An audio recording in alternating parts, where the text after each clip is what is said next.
Good afternoon and welcome to this weekly media briefing with Montgomery County Executive Mark Elrich. I'm Lorna Virgili, Hispanic Public Information Officer, and joining us today is Dr. James Bridgers, who is the Director of the Department of Health and Human Services, as well as Dr. Nina Ashford, the Chief of Public Health Services for Montgomery County, Ms. Luisa Cardona, Assistant Chief Administrative Officer, and our guest today is Chris Conkling, Director of the Department of Transportation.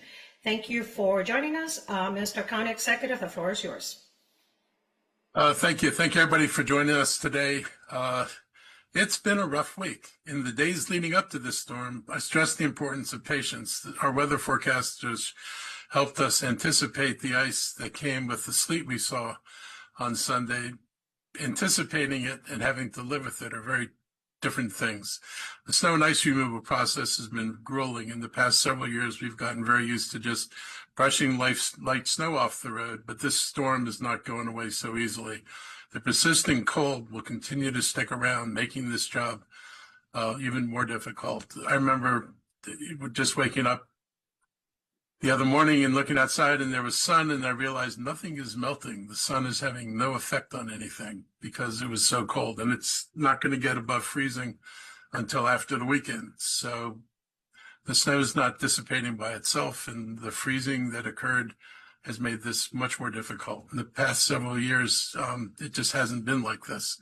I want to extend my gratitude to the county employees who've been working tirelessly under these challenging conditions to keep our community safe. This includes our emergency responders, our transportation crews, and snowplow operators. And Health and Human Services outreach teams are working to shelter unhoused residents. In this cold, the MC311 staff is handling high call volumes.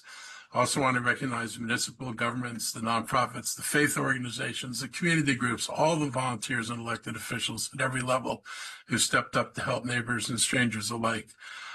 They've delivered supplies, checked on older adults, and supported people who needed assistance. And those efforts are going to continue. Our transportation team is diligently responding to the MC311 calls and email requests. We acknowledge the frustration and feedback from our residents regarding the accuracy of our plow tracker, showing 100% when there are still streets that need attention. I've been getting emails about those streets. The tracking system is useful, but it's not perfect. And some of these streets are not accessible to crews due to stopped or stranded or parked cars, and mechanical and other factors limited our ability to complete entire routes, even though they may show us as complete. At this point in our operations, the snow clearance tracker is not suitable for following our progress on the remaining areas that need attention, so we're resetting the completion level in the snow tracker to better reflect our actual progress, and that level will not change until we're fully complete with residential street snow operations. We've also identified a communications challenge between 311 and our operation team. Service requests are being identified as closed in 311 when the request is sent to our operation team. It's not actually closed until the operation team mobilizes people to deal with it. Please know that the operations team has the request and will address the street conditions you've reported. At this point, even if it says you've been plowed and you know you haven't, actually it's not going to say that. I guess what it's going to say is that whatever happens after the thing was reset is what is going to be is going to represent what it was at the point that was reset, not any progress. So stay tuned, and our folks will be there. Our highway services team made one pass for snow clearing of nearly all residential streets in the county, but there are some streets that still need attention. Additionally, plowed streets are likely to still have snow and ice cover, but they should be passable by most vehicles. Some residents have sent us requests for snow plowing and included photos showing that the street has been plowed, but is not completely clear. It is unlikely that the plowing will result in clear pavement, and the snow and ice will remain visible on the road even after it's plowed for some time, given the cold temperatures that we're experiencing.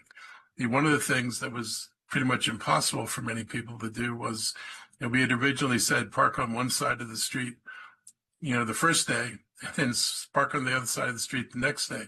Well, after the first plowing,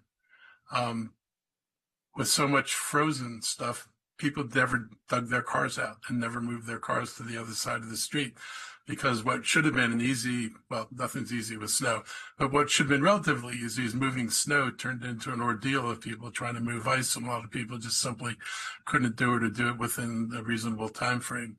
We ask all our residents to continue to submit 311 requests, preferably online, to avoid wait times on the phone for streets that have not been plowed at all, and we will prioritize those requests. Again, if your streets have not been plowed at all, those requests will be prioritized. For streets that are plowed but narrow and snow covered, we are continuing to work to improve the conditions. This work will continue for quite a while longer. We're also working to clear sidewalks, street corners, and bus stops where the county is responsible for snow removal. This work is very difficult as well, and it's going to take a substantial amount of time to complete. You cannot simply run a snowblower down a street right now, because the first thing you're encountering is this sheet of ice. I had the joyous experience of trying to dig my car out yesterday, and I had 3 feet of ice on top of all the snow, so I had to remove all the ice layer before I could get down and remove the rest of the nice, light, fluffy snow the way it should be, but not snow the way it was on top. I'd like to invite our County Department of Transportation Director, Chris Conklin, to provide an update on the cleanup effort. And Chris, it's all yours. Yeah, thank you, County Executive. You did a great job summarizing the status. As you mentioned last night, we got through most of the residential neighborhoods. Again, I recognize that there are some streets that haven't got the attention they deserve.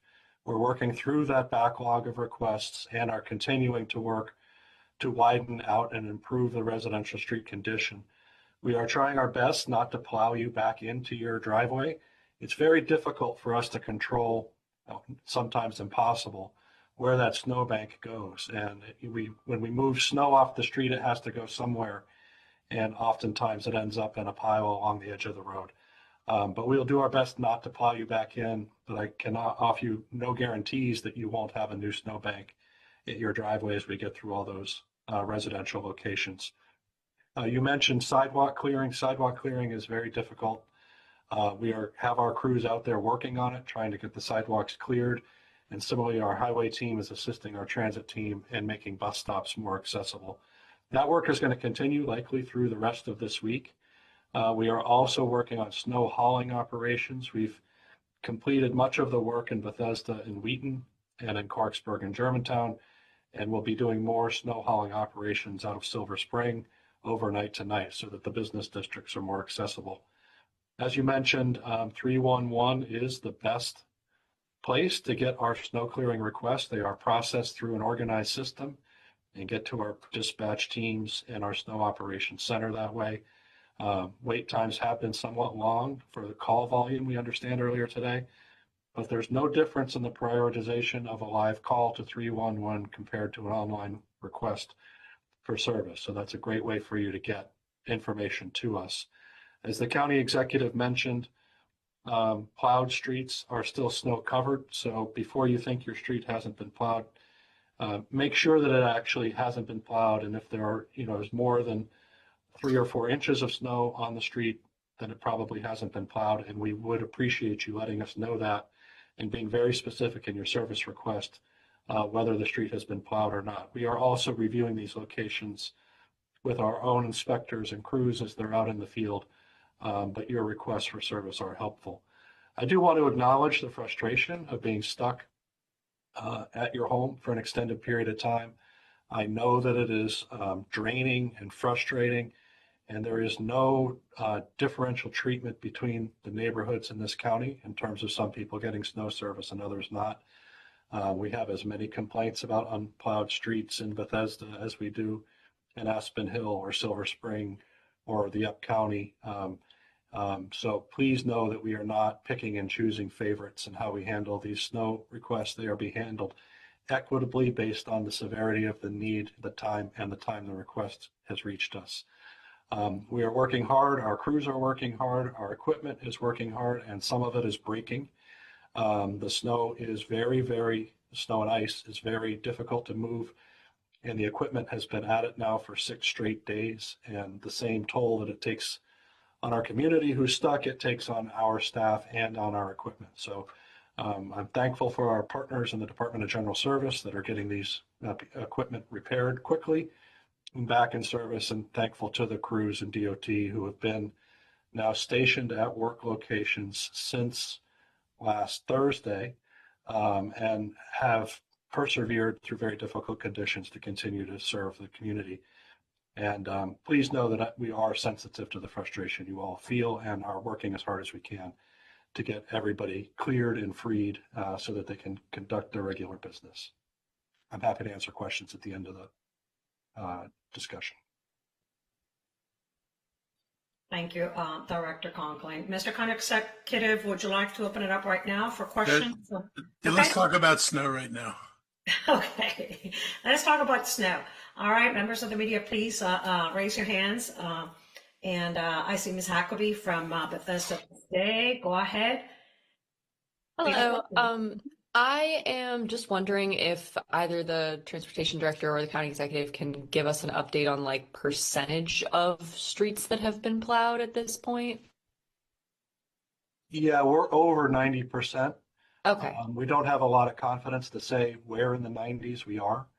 In terms of our tracking system, it was showing that we were complete, but we do recognize that there are areas that weren't addressed for a variety of reasons, some of which they are simply missed, which when you have almost 6,000 miles of road, sometimes something gets missed. And there are other locations where it was either inaccessible or we had an equipment failure in the middle of service and things were left untreated. But we know we're over 90. We're probably closer to 95, 97.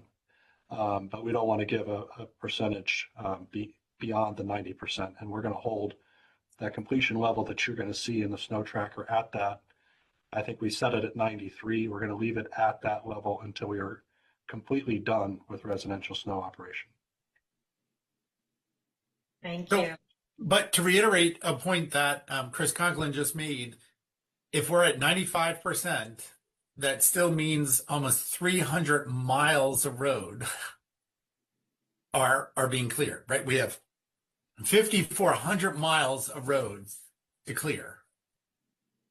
So if, even there could be 10 miles of roads not clear, and that would still be hundreds of houses. So that's why just trying to level set expectations, that it's an enormous amount of roads we have to clear, and what 95% reflects from a mileage standpoint, which is we've also done 5,000 miles of lanes cleared and plowed.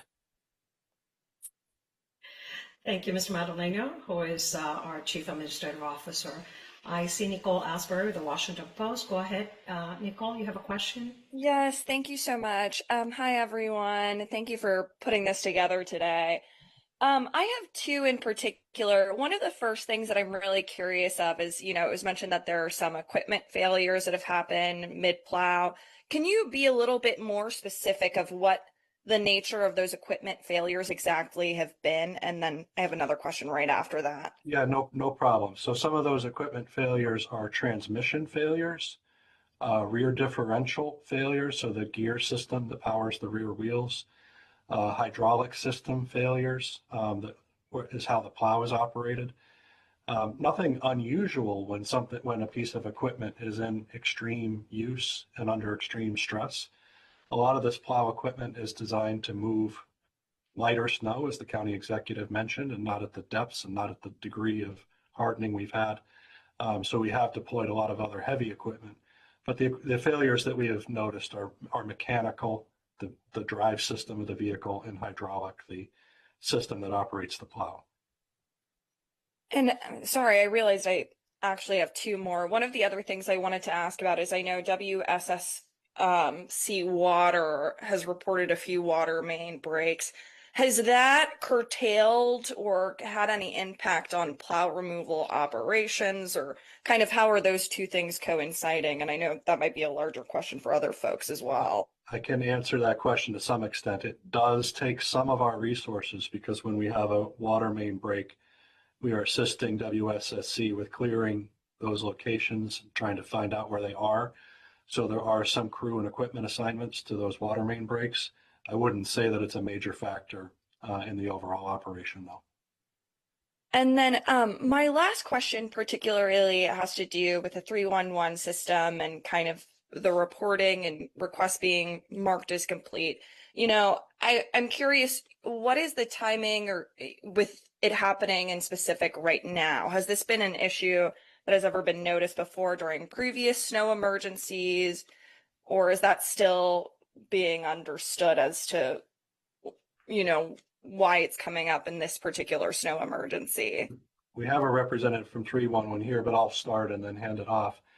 I think it's more a question of the phrasing that the request is closed, because the request is getting to us and we're processing it. It would be better to say that the request is received and has been provided to the responding agency. And Victoria Lewis, if you want to say anything more about that, please go ahead. Sure. Thanks, Chris. I'm Victoria Lewis, 311 Director. I have received this information from Chris, and we are certainly investigating from our end what is happening that's causing this issue. When it comes to phrasing, that's definitely something that we can look into. We'll also notify our call takers to be sure that they can explain this information as residents receive it. And then we can look, you know, post-Fern to see what we can do to make sure that this is clear. The other aspect, it might be more of a technology conversation on, you know, understanding what we are seeing when the status updates. So that's something that we will also investigate with DOT, just to ensure that we are clearer with residents as they look for status. Thank you, Victoria. Members of the media, any additional questions for the county executive and government officials regarding snow operations at this time?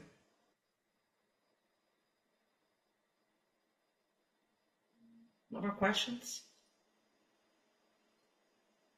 Mr. County Executive, would you like to continue with your remarks? Yep. Just want to reiterate that our folks have been at this endlessly.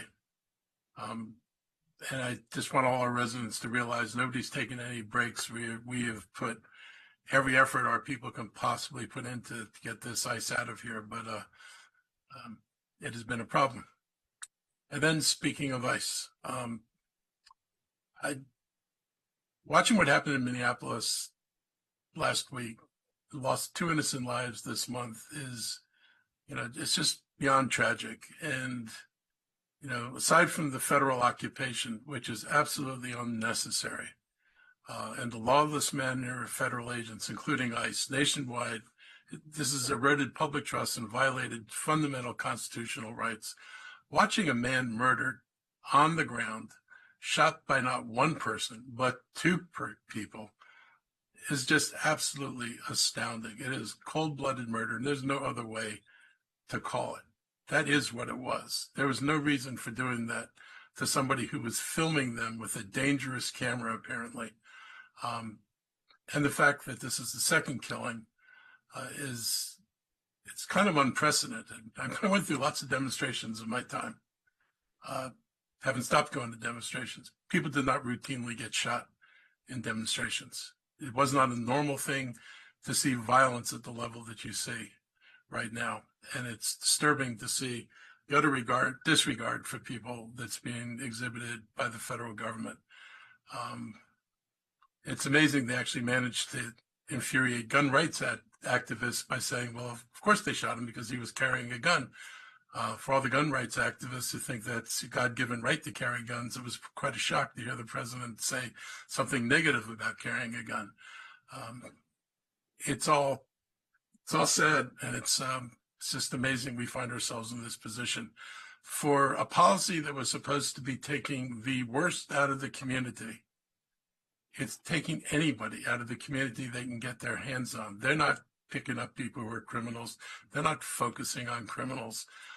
They're taking whoever they see who looks brown or black or speaks with an accent that they know is foreign. And it's disturbing that this is becoming the norm.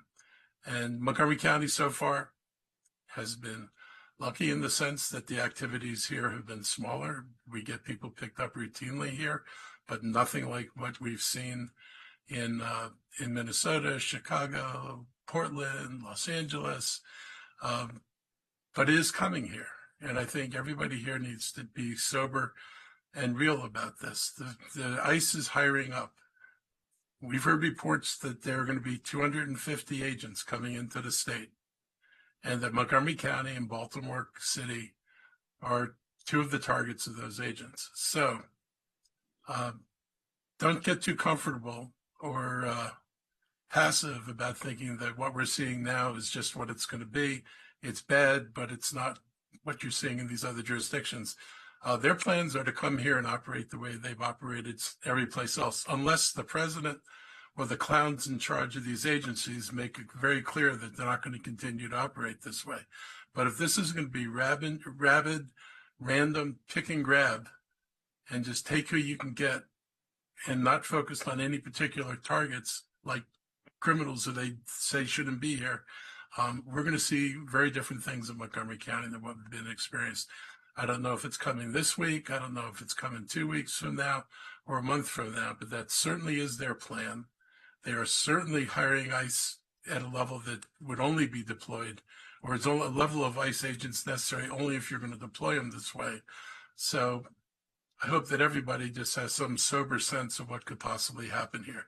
Communities across the country, as well as here in Montgomery County, are living with the reality of federal activity and its intensification, and the heightened tensions and the heightened fears, and people risk serious harm.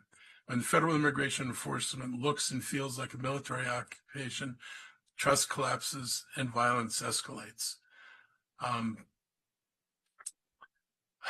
I was part of a peaceful protest in Silver Spring following the Rachel Good killing. We have many people here in our own community with the strength and compassion to take a stand on behalf of minority communities that are being persecuted. Our cameras are modern day weapons because they help reveal the truth in the face of lies. Finally, after the brutal execution of Alex Preddy by Customs and Border Patrol agents, we're starting to see some sort of rationality take root within Congress. If even the NRA is questioning the use of federal agents, you've possibly gone way too far. It is sad that elected officials listen more to the gun lobby than common sense, but in this case, Second Amendment advocates are at least staying true to their principles.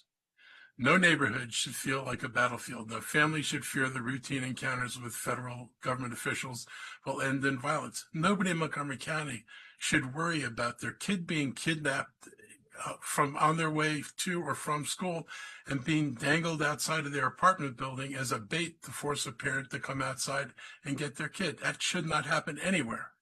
Montgomery County stands in solidarity with Minneapolis. We share their concern, their grief, and their demand for accountability and transparency. We know ICE actively is likely to increase even more in our region. We're seeing increased staffing at local offices, more vehicles. There's at least one facility that we know is being purchased, not in Montgomery County, but in the state of Maryland, and possibly two, where we're meant to be very, very large detention facilities. They've talked about detention facilities that can hold 80,000 people.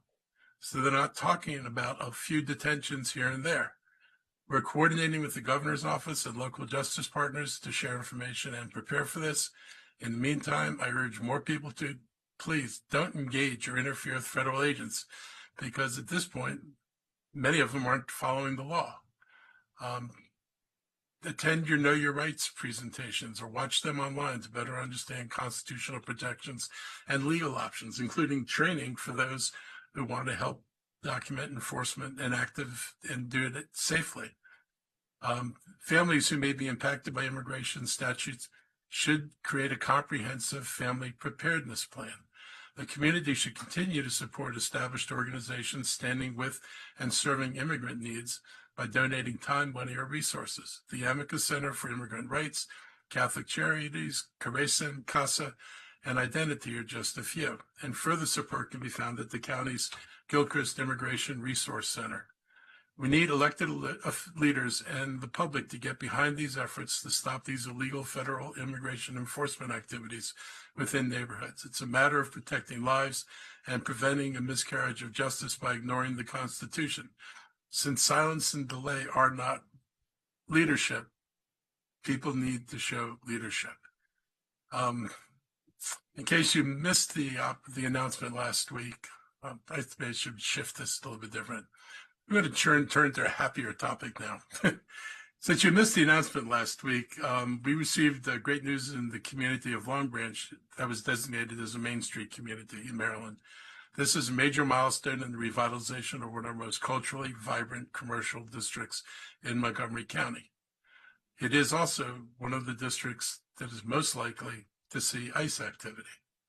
Achievements like this don't happen in a vacuum. I want to thank Governor Westmore and Housing Secretary Jake Day for their partnership in this. I also want to congratulate Montgomery Housing Partnership for their leadership, along with Councilmember Kate Stewart, our D20 delegation, and our dedicated county teams at DHCA and MMCTV and the Long Branch Business League and the Silver Spring Regional Services Center. Everybody played a role. But most importantly, this designation belongs to the people who call Long Branch home. Your commitment to fostering an inclusive, vibrant community is what made this possible. And let's continue to invest in our future together. Many people may want to experience the unique character of this neighborhood now, and we invite them to do so. Visit discoverlongbranch.com to learn more. We're going to open it up to question now, but I want to give my staff any opportunities to share any updates, and I'm going to start with our health team first. Good afternoon, and thank you, Mr. County Executive. And I want to also echo the same sentiments and thanking our community partners. Thank you, Director Conklin, for all the work that you did or you continue to do as we respond to the extreme temperature and weather conditions. DOT has been very instrumental in helping our homeless folks get out of harm's way and into warming centers. His team has also helped with our countyans being transported to dialysis or working with our teams to get to their special appointments. So I want to give a special thanks to him. Help continues to be within reach. I know that Director Conklin mentioned that folks may be experiencing cabin fever or just the need to get outside. There's always someone to talk to at our Crisis Service Center if you just want to vent. Again, that number is 240-77-4000. If there's an extreme emergency and you do see someone who's outside either in the evening or early morning times, and it is a medical emergency or life-threatening event, please contact 911. We want to get those individuals out of harm's way or into the hospital. Last but not least, we have our homeless information helpline. That number is 240-907-2688. The Department of Health and Human Services is focused on helping our unhoused individuals who may be transient or just don't have a warm place to stay, to be in a warming center. I appreciate that. And if folks could get that message out. Now, I'll turn it over to Dr. Ashford for her public health update. Thank you so much, Dr. Bridgers. Nothing major to report as of right now, just as a reminder to folks to stay warm, take breaks if you are slowly starting to unshovel your vehicle or your driveway. As the county executive mentioned, everything is covered with about 3 to 6 inches of ice, which increases the risk of heart attacks. And we want to make sure that folks are being safe when they're out there exerting themselves. Check in on your neighbors. And that is the update that I have today. Thank you. Thank you, Dr. Ashford. Any other updates from county officials? Members of the media, any additional questions this afternoon?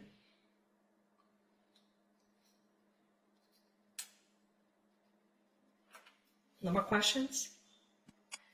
Well, thank you everybody for joining us. Have a great afternoon. Stay safe, and we'll see you next time.